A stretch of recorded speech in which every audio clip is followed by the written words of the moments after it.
Fala, meus queridos, minhas queridas, tudo bem? Vou voltar aqui com vocês a falar de cartografia, principalmente o que a gente fala de fuso horário, que é um assunto que bastante gente vem aí pedindo para mim nesse começo do canal aí das minhas videoaulas.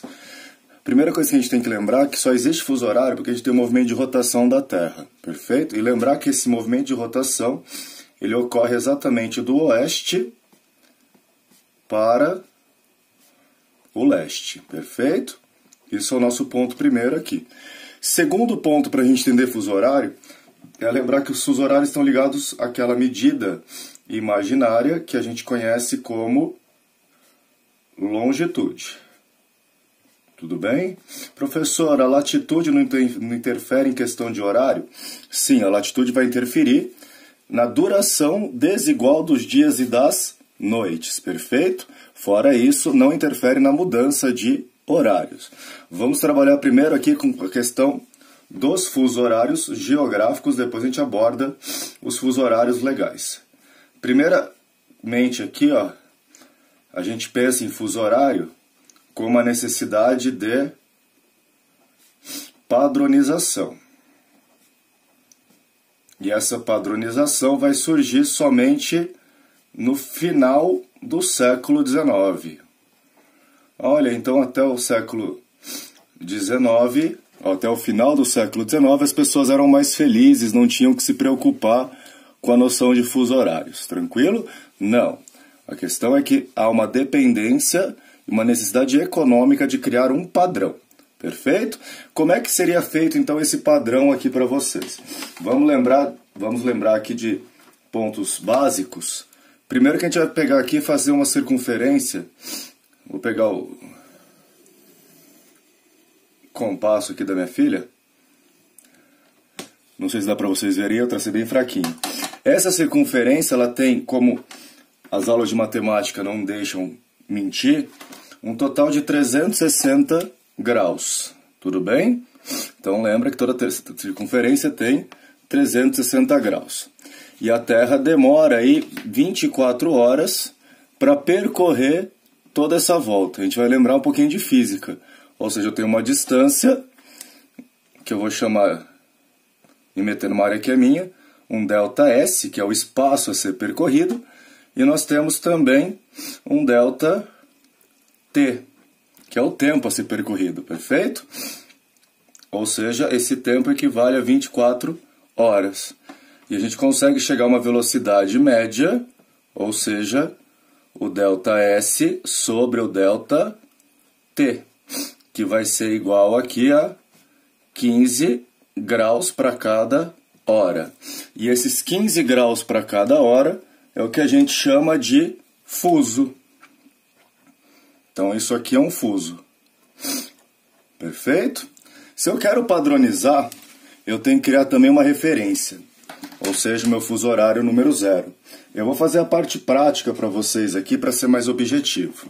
Tá? Então, o nosso fuso de número 0, vou recorrer de novo ao material das minhas meninas aqui, ó. Uma régua da Júlia agora.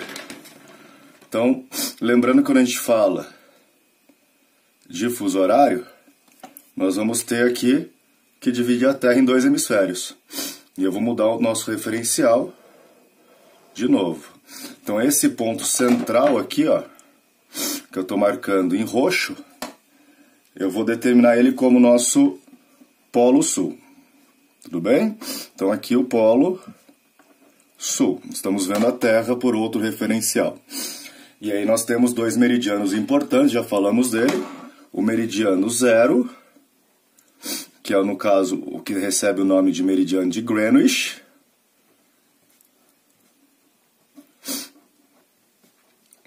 E o antimeridiano, que equivale a 180 graus para o leste e para o oeste. Perfeito?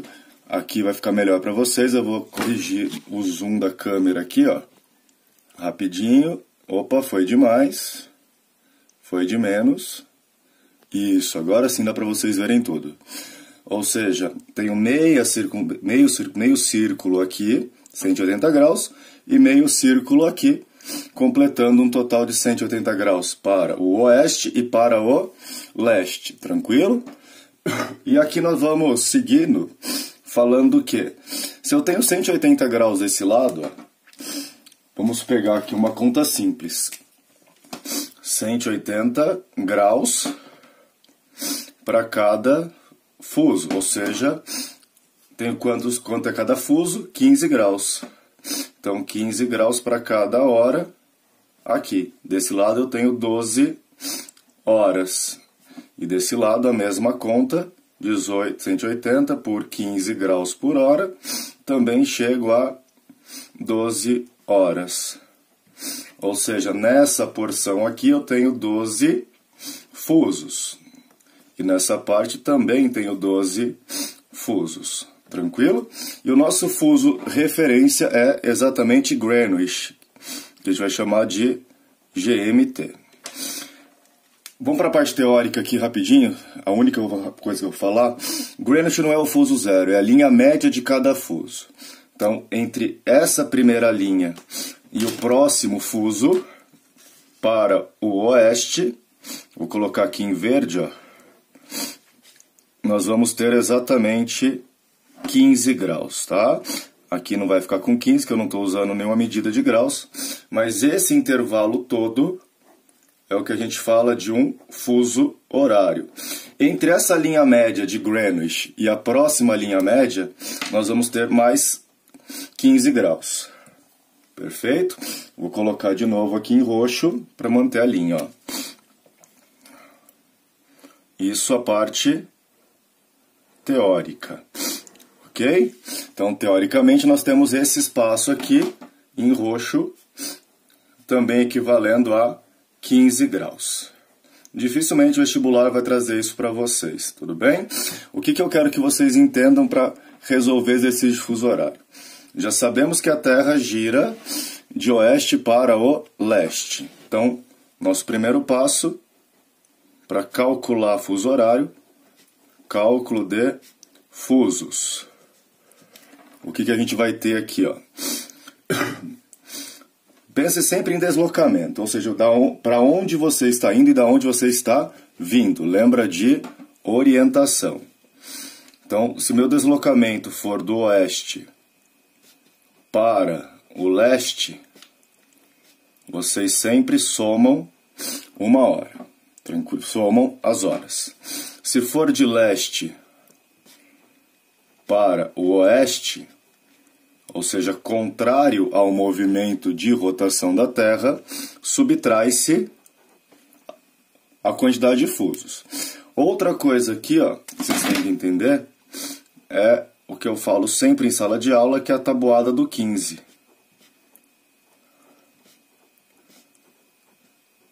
Só que lembrar que em horário a gente trabalha 12 fusos, 15 até 12. Sérgio, mas por que você está falando de cálculo de fuso horário tabuada do 15? Vamos dar um exemplo muito simples aqui para vocês. São Paulo, aproximadamente 45 graus para o oeste. Tranquilo? Nós temos Londres, 0 graus. Perfeito? Que está exatamente onde está o meridiano de Greenwich. Qual que é a distância entre os três aqui, ó? 45 graus. Eu vou pegar 45 graus e vou dividir por 15, porque é a quantidade de fusos. Essa conta simples dá um 3. Perfeito? 3 fusos. Ou seja, entre São Paulo e Londres eu tenho uma diferença de 3 horas. Se eu sair de São Paulo para Londres, eu estou indo de oeste para o leste. Tenho 3 horas a mais. De Londres para São Paulo, eu saio do leste e vou para o oeste. 3 horas a menos. Então, pegue a distância total, a distância longitudinal dessas duas cidades, dessas duas localidades, e somem aí ou subtraiam o resultado, ou seja, a divisão da soma por 15 do horário ou soma o horário inicial. Uma outra coisa que sempre confunde vocês, vou recorrer de novo à régua aqui, ó. Vou traçar o último fuso aqui, ó, em preto. Lembrando que não está exatamente com 15 graus, mas é só para vocês terem uma noção aqui. Último fuso, 180 menos 15, 165. 165. Aqui para o leste, aqui para o oeste. Todo mundo acompanhando aí? Se eu passo essa linha nesse sentido, lembrando que é o antimeridiano, ou aquilo que a gente já comentou no vídeo anterior, a LID, que é a linha internacional de data. Se eu faço de oeste para o leste, eu vou somar quantos fusos? 24. Tá? Então, ultrapassando a LID,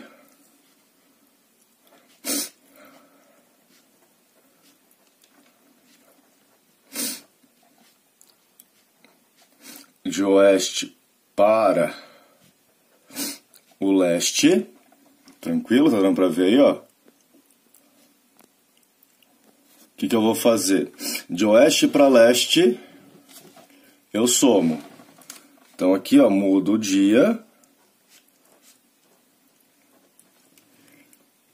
mas não muda o horário. Muda o dia o quê? Se for segunda, no oeste, será terça no leste. E no caso contrário, se eu passar a LID de leste para o oeste, menos um dia. Isso no último fuso. Ok, meus queridos? Uma aulinha bem rápida aí para vocês de fuso horário. Façam os exercícios que vocês têm. Procurem novos exercícios e qualquer coisa, só me perguntar. Aquele forte abraço e até o nosso próximo vídeo.